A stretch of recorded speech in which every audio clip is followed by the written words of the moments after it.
economic players and speaking as and sponsoring this event.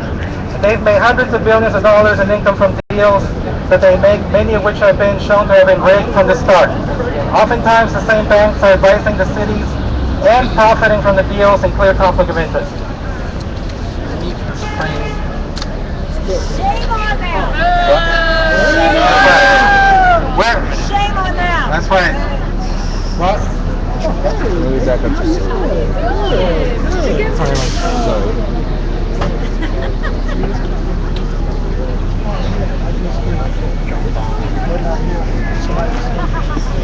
Hey, Barrett. Right now, we're supposed to introduce another speaker, but that speaker's not here. Donna? That's you? Oh, come on, Donna. Back up? Yeah. It's like it gives me 20 minutes and then they throttle me. Here's Donna to talk to you about, I gotta restart again. That sounds like fun. I get full bars and everything. All right, can you hear me? All right. Hi, everybody. I'm Donna. I'm a member of the Open Coalition to Stop Goldman Sachs. And I'm here to talk about this crappy swap deal that the city of Oakland is trapped in with Goldman Sachs. And basically, I'm here to let Goldman Sachs, who's in there right now, know that the people of Oakland and the workers of California will not be silenced. So we're going to be here. We're going to keep coming to conferences like this. We're going to keep showing up on their doorsteps to let them know that we want to get out of this toxic swap that's costing us. It's already costing the city of Oakland $32 million, and it's costing us $4 million every year. Yeah, all right, that was good. Good job, man. That's money that could be used to open libraries and schools and public parks that have already been closed because the city has had to close so much money, and to fund firefighters, to fund senior centers and youth programs that the city of Oakland desperately needs and that we can't afford to pay for because every year we're giving $4 million to Goldman Sachs. So right now in there, Ian Parker, the managing director for Goldman Sachs, is in there right now facilitating a panel on municipal debt, and he and all his other banker friends are schmoozing with all of our elected officials to try to get them to get some more crappy debt deals that are going to screw all of our cities in the state. Shame! Shame! Shame! Wait, okay. Oh, so you see Tim has an awesome vampire squid sign. I had a vampire squid sign. I'm going to read you this awesome quote. So basically in 2010, talking about the crash of the economy, in Rolling Stone magazine, that time he wrote that the first thing you know about Goldman Sachs is that it's everywhere. The world's most powerful investment bank is a great vampire squid wrapped around the face of humanity, relentlessly jamming its blood funnel into anything that smells like money.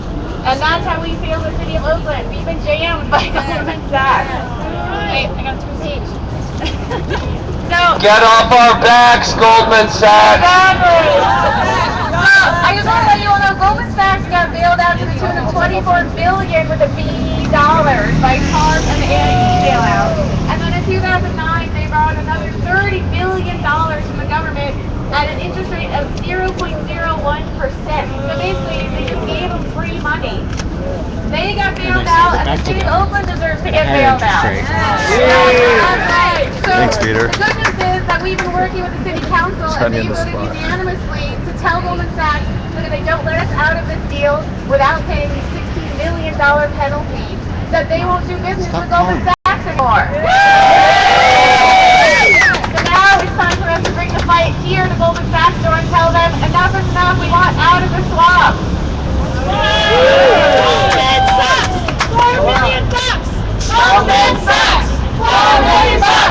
Goldman Sachs! $4 million! Goldman Sachs! $4 million!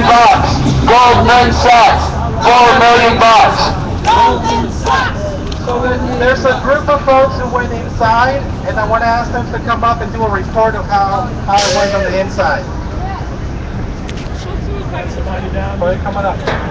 If you can introduce yourself. I'm Becky from Oakland.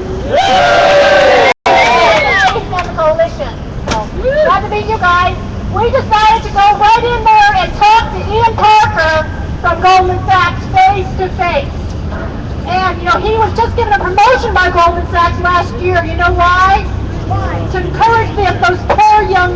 the bank from having such a hard financial time so they can hang in there through this hard economic recession. So they gave them a big raise to encourage them to stay with Goldman Sachs. So we decided to go talk to them today about the swap. What the swap is a derivative that the banks came up with to screw cities, counties, states, hospitals, and colleges. And they have done that to the tune of over $150 billion in the last couple years. It's a hedge on an interest rate bond. Oakland swap, the underlying bond has been paid off for years, and we still have to pay off the debt to Goldman Sachs. $4 million a year. Anyway, so we went inside, and I said, Mr. Parker, put up my hand. He goes, yes. And I said, you are not negotiating on our swap. And he goes, excuse me, I guess I'm kind of grandmotherly. And he goes, excuse me, but we are. And I said, well, we want you to come outside and talk to the people. Yes. And he said, I will come outside and talk to you all about it after I'm done here. Who thinks he's going to come outside and talk to us? You lie a lot, gets on fire, as they say.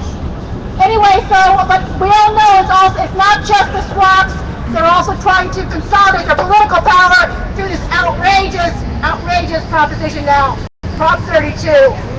And this is funded by the same people who are inside to make sure that we can't have even less political voice than we have now. We've got to fight that, guys. Thanks for your support in the swaps. We're going to stop the swaps. Oakland, we're fighting hard. It's our libraries, it's our fire service, it's our youth programs, it's our senior programs. It's a big deal, and it's got to stop now. Thank you so much.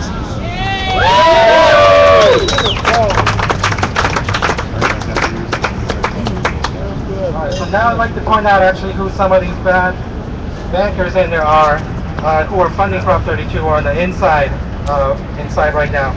David L. Boston, wealth advisor for Morgan Stanley. Anuka M. Balog, financial advisor to Morgan Stanley. Mark Friedenberg, banker at Wells Fargo. Adam Irie, real estate at Wells Fargo. Wade Winter, banker at City National Bank. William Bronza, real estate agent of Bank of America. These bankers want to be the only voice in politics. They know that voices of librarians, nurses, firefighters, and community members are more powerful than anything they can buy. So they want to silence our unions. Are we going to let them do that? No! Are we going to let them do that? Yes. No way. So now I'd like to introduce someone who can connect a little bit on the Prop 30, 32, and the bankers. I'd like to give a warm welcome to Tim Paulson from the San Francisco Labor Council.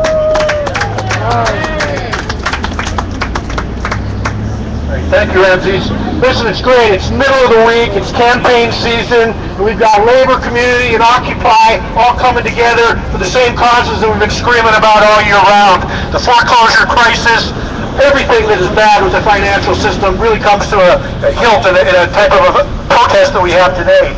Proposition 32, for those of you who don't know, was carefully written by these knuckleheads inside and their consultants. And it was written in a way so that if you looked at it and say, well, this is going to shut down the corporations as well as the unions. Well, it's a total lie.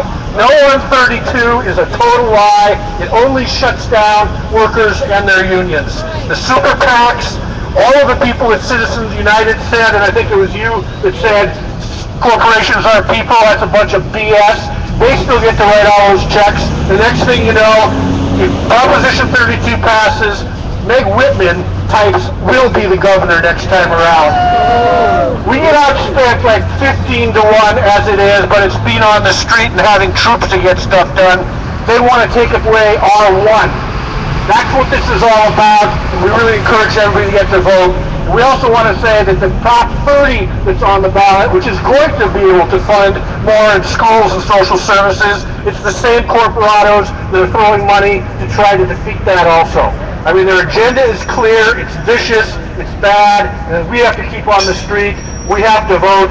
We have to continue to move forward. So I want to thank everybody, midweek campaign season, for coming out to this rally to make sure that we make our voices heard. And what makes it even worse, that this is in San Francisco, this Hyatt is a boycotted hotel.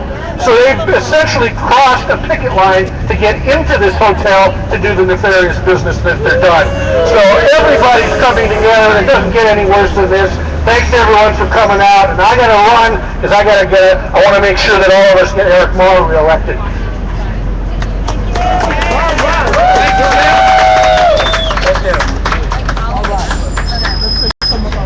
Hey, and so in terms of getting out the vote and talking to our neighbors and fellow San Franciscans and Oaklanders about what's all going on, here in San Francisco, these next 2 Saturdays we're going to be doing election mobilizations. This Saturday from SEIU 10 to 1's office at 10 a.m. and then the following Saturday from ACE's office at 10:30. I have some flyers about it that I'm going to pass around. Please go door knocking with us, talk to neighbors about 30 and 32, and help us have a stronger country because of it. So I'm going to pass this off to Ross. Hey, it's very important that we get out here and like our Thanks for the solidarity, ecstasy. Said Proposition A, Proposition C, Measure C, Measure E. Those are very important. We want to tax the corporations downtown here in San Francisco, and that's what E will do. It will give us extra money in the kitty for the city, and I hope that they use that also to develop homes, like Proposition C stands for.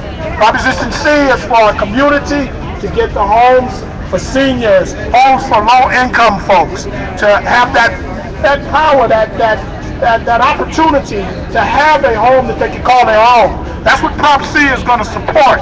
Prop A, like you said, is for the schools, but Prop C can invest in both of those. If we just go ahead and do what we have the power to do, and that's vote. Get out there and vote, and pass it on to your friends and your neighbors. And so even people you don't like, tell them they gotta vote, because if we don't vote, we don't have nobody to blame but ourselves when we see things are not going our way or working for people's literally way. what happened. All right, pass it on. Okay. Thank everybody. Thank you, everybody.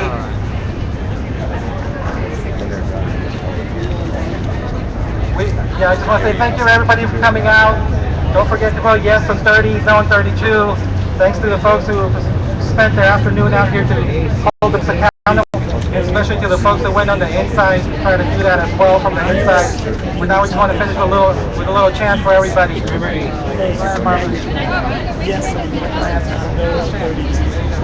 Don't believe 32 lies. Get out there and organize. Don't believe 32 lies. Get out there and organize. 32 lies. Get out there and organize. Don't believe 32 lies. Get out there and organize. Don't believe 32 lies. Get out there and organize. Good job, everybody. Good job. So when's our next big rap? I need to do a battery check. Unfortunately, I'm not going to be able to stream the whole thing, and there's been some other activities going on. Oh, wait a minute. Mike's going to make an announcement. One of our Occupy comrades, Nick Grady, was arrested for alleged littering, but it wasn't only his detention and arrest that was interesting about this alleged littering scam. It was the fact that the cops pushed his head into the ground, and we feel that is quite inappropriate for a usually courteous SFPD. So if everyone can show their support for the continuing Occupy sites at the 101 and at Montgomery Post, please, you're all invited to hang out with us anytime. But please try to show support for Mick and the rest of the 101 tribe who are constantly under the threat of arrest for doing what they do best, which is standing up against no sit, no lie, and asserting our First Amendment rights until we die. The 101's across the street. Yeah. Yeah, most people know that the 101 is across the street. Slight police presence here guarding the boundaries. Like I said, we did have a situation earlier over at the 101 site, and I uploaded the video to my personal Facebook, which I don't normally like to do. I will be loading it up to the Ustream site, or sorry, the YouTube site soon. OccupySFTV, and that will clearly show a police officer sitting on the back of a detained prisoner and then slamming his head into the ground, the concrete, this kind of concrete. And I will have that footage probably available for you through OccupySFCA on Facebook. Please go to OccupySFCA and click like. It's a new group that's been created by Mike Zint, a original occupier at the 101. Damn, battery use. Damn these batteries, punk boy. I'm gonna head back to 101. Yeah, I just got a thing, so. I just lost all my extra. We'll give you more details later. I lost all my extra batteries on BART Sunday. Well, I got solar power going, man, but not this time of day. Anyway, thanks for tuning in. Occupy One Liberty signing out from Occupy SF.